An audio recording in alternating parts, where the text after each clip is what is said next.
those days, who do you think had the best show? I mean, you had Today, and you had Guy. When you have Aaron, and you had Bob. I Who do you? mean, I think Guy had a better show because of the content of their material. They had more hits. They had the hits, yeah. You know what I'm saying? And so, and then like they had like between like then it was, Bernard, Dinky and RCL and Abe on drums, but it's like the way they perform, like Bernard and Dinky would sing backgrounds, Wow. you know what I'm saying, along with, guys. So it made it like, man, it used to be so powerful. Wow. And then okay, so this is it thinking that because when I spoke to Mucho, he said he was the one who was part of the Jamaica Boys. Yeah, Dinky was a part of the Jamaica Boys. Yep. Wow, goodness. And wow. So in all the stuff you and then you mentioned that you were also in the studio though. So they're having their live performances, but then after when they're making the tracks and remixes, what were you doing? Man, like I said, when they was doing that, I was just soaking it up. I was learning. I would listen to stuff, and then I would go to the house, and I had the MPC, and I would try to make stuff like it. Okay, because So Mucho mentioned that Gene gave him a copy. Is it this? This was after they. Was it before they split, or did he also have an MPC in the house? after they split, like saying, Mucho became Gene kind of put Basic Black together, his rendition of Basic Black together right before they split. So GR Productions split. So that's when we got introduced to Daryl. Aaron was acting up, and Gene was like, hey, saying they want to be acted up, I'll make me another group. And that's basically how Basic Black, that everybody knows, kind of got, created. Oh, what do you mean? So, so Basic Black wasn't supposed to be like a forefront group Well, initially he brought them up as as a to be band? a group, but it wasn't like, he wasn't really focused on it at the time. Yeah. He was like, he had signed Daryl to, because Daryl was like a major competition for Aaron. You know To what I'm saying? replace So Aaron, was it to replace? vocally, yeah, just in case he needed to. But when the whole group kind of started acting funny, Gene was like, well, you go over here with those boys from Columbus, and y'all come up with some material. So that's kind of how the Basic Black that everybody know got started. Okay, so I mean, from your point of view, when you were there though, and was Daryl already, because I think we'd say he was a drum tech, but what was he around you with you when you before? Yeah, Daryl was, because Daryl was Guy's drum tech, so he would be out with Guy. You know what I'm saying? And I would be out with Today, so we were always around each other. Yeah. You know what I'm saying? But at the time, he was a drum tech. He wasn't, the singer of the group. But could you You know what tell I'm he saying? could sing? Did you know he could sing? Oh yeah, definitely. Okay. Because what I'm saying, he was already singing and doing stuff before. You know what I'm saying? And then of course, when you come into an environment like that, everybody knows who can do what. You got Dinky talking about, oh, he a beast, and Bernard is talking about, oh, he's dope and he's a beast, and so you know what I'm saying. So you learn, you get that from all those Mm. guys. And your thought was that Gene actually thought, okay, Aaron, I'm going to get rid of you and put in Dizo in Guy. Well, he said he said that he signed Diesel because Diesel was a threat to the Guy thing, because they both came, because Aaron and Diesel were really good friends. Oh. So they knew each other already from church and whatnot. So, but Gene thing was saying like, hey, if Aaron if they get to acting up, he can put Diesel in Aaron's spot. Wow. You know what I'm saying? But it just so happened that the group was acting up, so Gene was like, well, you go over here with these Columbus boys, because like I told you, Mucho and Teddy was having these programming battles. You know what I'm saying? Was it getting And serious, or was it fun, or was it? no, it was fun most of the time, but then sometimes it got a little funky. But you know what I'm saying? Just for the competition thing, you know how it is when somebody said, "Oh, they killed y'all last night." You know what I'm saying? Teddy's a real dude. He don't like to lose. You know what I'm saying? He don't like to lose. Yeah. So it became a thing where, hey, you know what I'm saying? Then Mucho is like, he like that too. He's like, hey, I'm winning. I got it on my chest. I'm Superman. You know what I'm saying? So it became a thing where, they kind of like, were at like, there was competition, but sometimes it became a little beef or whatever. But, you know And what I'm saying? Gene, So, yeah, and did he like it, or what was his well, thoughts? he did, but he always tried to, he always tried to play it down. You know what I'm saying? Like I said, it didn't become an issue until the group started acting up, and that's when he told Daryl to come to the house, and like, you know, go over there and start writing some songs with these guys, Basic Black. You're gonna be their lead singer. Wow. Now, and a lot of questions that a lot of fans always ask is about, you know, what could you see stuff happening that's, you know, the sort of, because JR Productions was, as I said, was the forefront of a lot of things before Uptown, before you know, before Bad Boy and stuff. But you know, the whole gist as to why it crumbled and all these great acts disappeared and at the same time. Being there, could you see, I mean, you've got Today, you've got everyone there, could you start to see camps and strains? Or, I mean, especially since you were not in the group at that point, you were almost like the middle guy. Well, I mean, well, we didn't have, like, you saw little things, like you saw little parts with Gene. It was mostly like stuff that cats had disagreements with Gene, like, so you start seeing those little things, but it wasn't nothing at the time that I saw that was that major that made the company split. I mean, we were actually getting ready to have our company Christmas party. Wow. You know what I'm saying? Then it was like, okay, you know, and he was like, Gene was sitting down and he was like, you know, he left me, man. He left me. So, you know, I was like, huh? Who left you? You know what I'm saying? But, you know, that, you know, and then the company was planning on moving to Atlanta. So I think that had a part with it too. I don't think they wanted to go to Atlanta, you know what I'm saying? And, you know what I'm saying? There's other things, I guess, that was going on with, you know, Ted and Gene, you know what I'm saying, behind the scenes, you know. But I didn't see a lot of like hesitation, you know what I'm saying? I mean, Gene thing was always trying to give, you know what I'm saying, his workers, his people that's making the bread, things that they want, you know what I'm saying, I like spoiling everybody, but. Yeah. So then I guess the big thing was that the decision is made.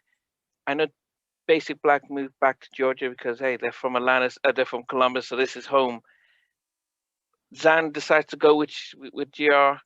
Yeah, because Zan went down. Zan went with GR, and then I think initially, I don't know what happened with, you know, abstract because they were supposed to, from what I understood, you know what I'm saying. But Zan definitely, you know what I'm saying, ended up coming down, and I guess, you know, so he was like one of the writers.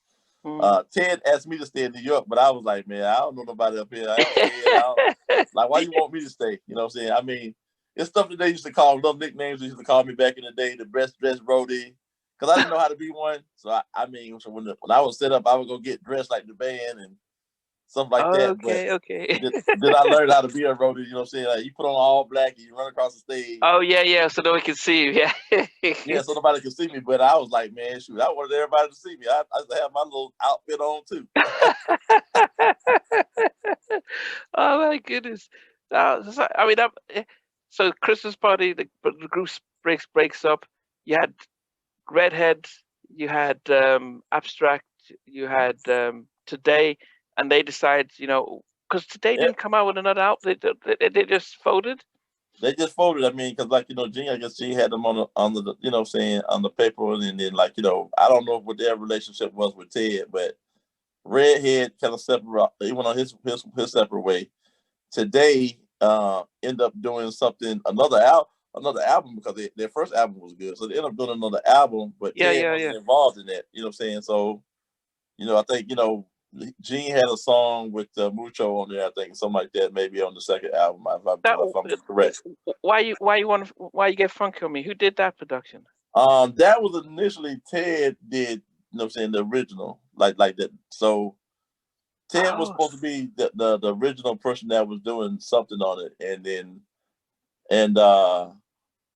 I think somebody else might have got involved with it. Maybe Spider-Man Freeze or somebody else got involved. But he did the main track first, and then they just. Yeah, I think Ted had something like the first track, if I remember correctly. Ted had the first version of that. Why You Get Funky on Me? Right. Okay. Yeah, because it does sound like him, but then he's not credited for doing the production and stuff. Right. Okay, and so they did a second album because they're still on the Motown and stuff. Yeah. Okay, and but for you guys, you decided, you know, it's New York. I'm not. This is too much, too cold. I don't know anyone here. I'm gonna go back with my boys back. Yeah. Okay. Before we talk about moving back to Atlanta, you mentioned that in those days you were in the studio, even sleeping under the console. What were you allowed to get involved in any production Teddy was doing, or were you just watching?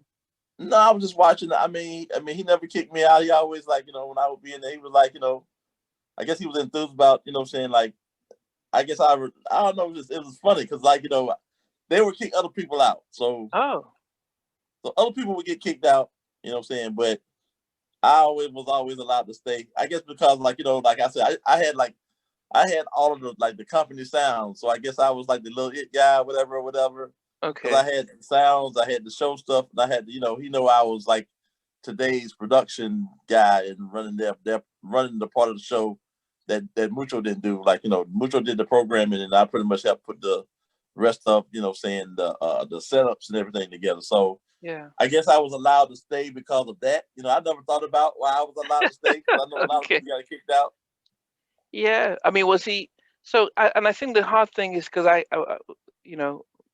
John Marie was talking about how Teddy was with the keys and stuff, but then Teddy talks about being very technical, using the computers to create sound. So when you were watching, was he using the keyboard, because the keyboards to make sounds, or was he just using the MP3 just to create the sound? The MPC and the DW, it was a couple of pieces that he was using during that time. You know So what he I'm wouldn't saying? And just then get the like, keyboards and start to create the sounds, and it wasn't like that, using the keyboards to make music. nah, it was like, it's like, he make, sit down and he make music, and then like, he would create certain things. Then then you had Dave Way, who was a part of, like the Future album, but Dave Way was the engineer that I always knew. So like Dave would do funky stuff with like a reverb unit, and like Ted would go like, yo, I like that, and they'll take that and do something else with it, and he'll flip it some other kind of way. So it was like, it was really, wild watching, saying the whole thing come together. Because, as I said, a lot of us would always remember seeing Bernard Bell, Teddy, and Yep. Dave Way, like with High Five, Kissing Game, and Yep, they were doing like Bernard was like, saying that guy that was kind of like doing a lot of skeletons, and then Ted would take those skeletons and build from that, and then they would create stuff together. You know what I'm saying? and then So like all those great, lovely intros everybody liked from the Guy albums, and those beautiful piano intros, and saying the Michael Jackson stuff, all that, those great intros. Yeah. A lot of that was Bernard Bell. Was Bernard a singer, or what was he? Yep. Okay. He used to be a part of the Gents from today's group, the Gents back in the day. Originally, it was Bernard Bell was in the group. Was that not Timmy's thing?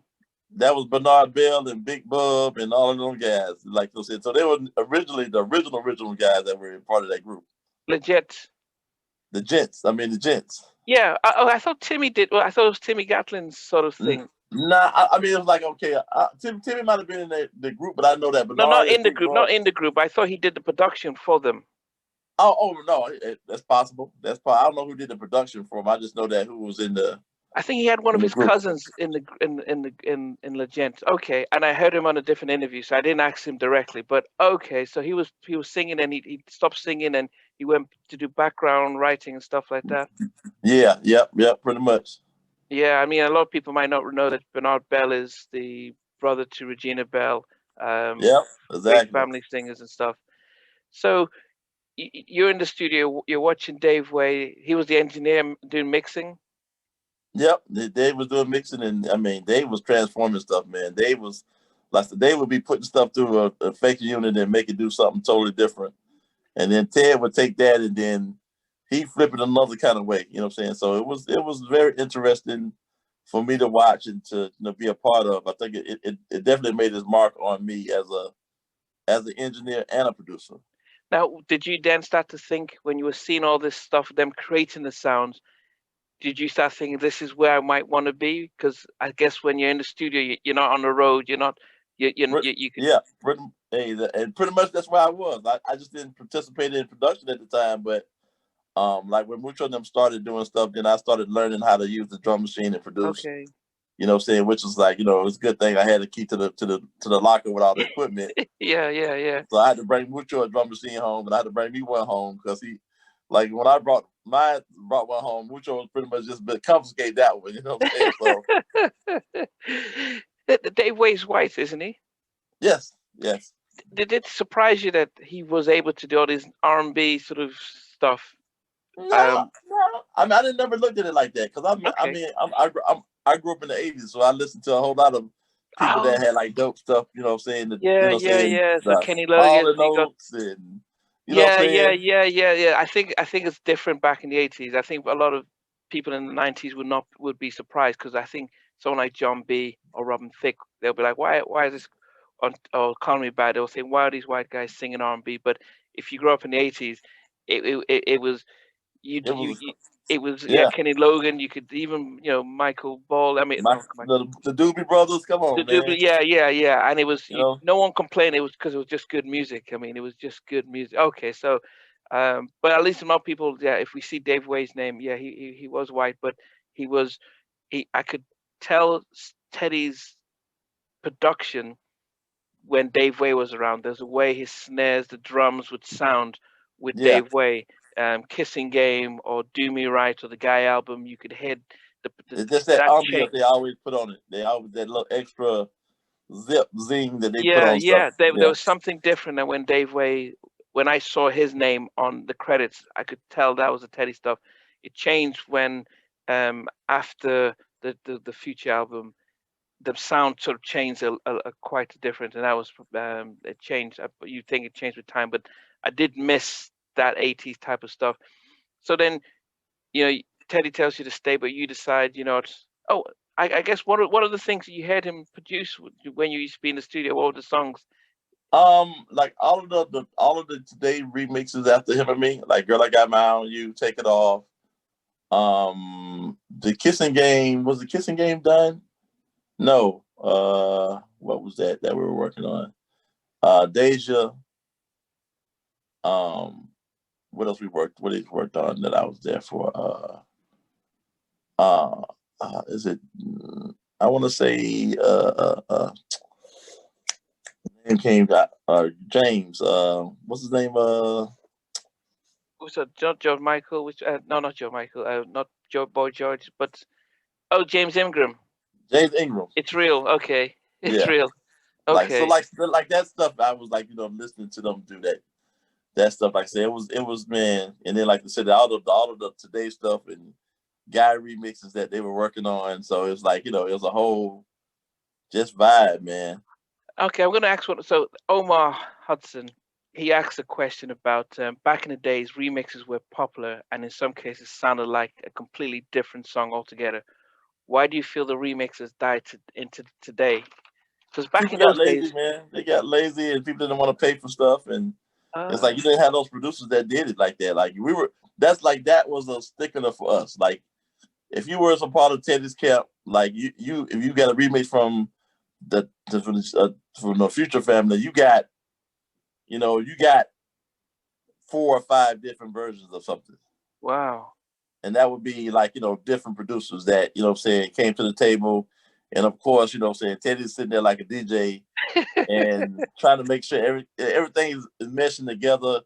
And it's like you got little tidbits and stuff from different producers, but usually it's like one record, one of the guys has got like the main basis, and then you got other stuff from different guys that they added from those different versions. So I think just people just got, they got lazy with it. I mean, it used to be fun. I mean, it made things Oh, sound different. You know what I'm yeah, saying? It's yeah, like, yeah. only thing I would change about it is I would want to get some publishing credits off of it. That's about it. Oh, so that back in those days when you did a remix, it wouldn't be you would have no publishing on there. Nah, you just got paid. That was pretty much it. Okay. Because in some cases it was almost like another song. In some Exactly. cases, yeah. Exactly. Yeah, okay, that's. I mean, I'll get back to some of the other questions later. So they split up. You moved back to Georgia. You're working with back to Atlanta. You're working with Basic Black. Hmm. Were you involved when they were making their album, or what were you doing at that point? Um, they were pretty much putting the album together. I kind of like was when they were recording, so all the kind of stuff all the production stuff was pretty much kind of done when I got back to them. Oh, you got back later than them, or what happened? I got back later to them because like when I first went back, they were already back about a month or so before I got back, and then I initially went home. I went home for a couple of months, and Make then peace with maybe like that and 2 everything.